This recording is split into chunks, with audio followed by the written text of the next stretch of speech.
wanted you all to join us to discuss atonement today, and also to talk about the atonement process and how it is a way to lead towards peaceful settlement of disputes.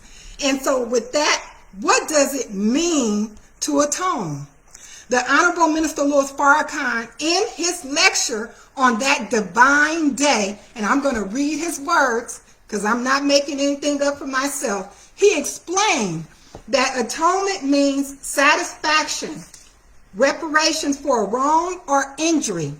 It means penance, expiation, compensation, and recompense made or done for an injury or a wrong.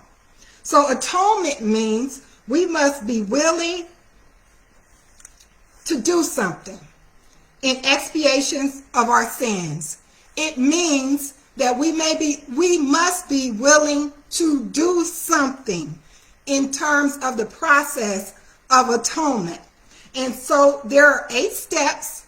There are 8 steps, Instagram, in the process of atonement. And so we need to practice these 8 steps.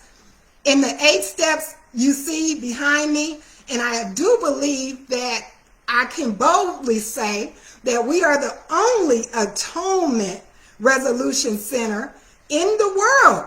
And so I am happy to be a product of the blessed Million Man March and everything that it gave to us and to our community. We have established the Atonement Center because these 8 steps, if we practice them, can lead to peace, can lead to love in our community. And so we need to practice the 8 steps of atonement because we as a people have been fractured, divided, disconnected, and hurt. And we can talk about everything that has happened to us as a people. So we know we've been destroyed. But we also have been divided. We have differences. We have been hurt by one another. And so we need to deal with us and our families and our community first.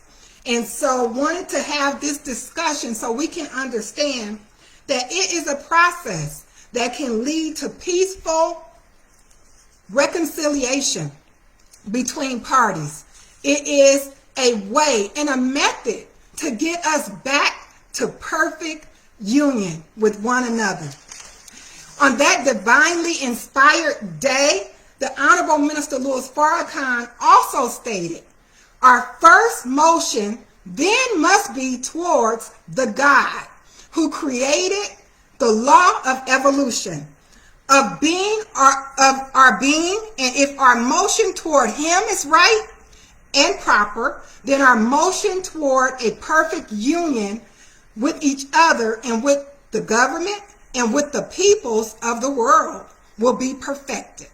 So it definitely starts with us making sure that we atone with our Creator, making sure that we are right with our God, and then it leads us to want to be right with one another. So the atonement process is a divinely ordered process. It's a way not only to get back into good graces, with one another, but this is something that Allah has instructed us to do, to get back into his mercy and to his grace. And so we want to make sure that you understand that the role of an attorney or a mediator or anyone practicing to help us reconcile, and come back together and mediate our disputes can never be better, can never be bigger than the role that Allah, God, can play in our lives. And so we want to make sure that we understand that we as a people can use the 8 steps of atonement.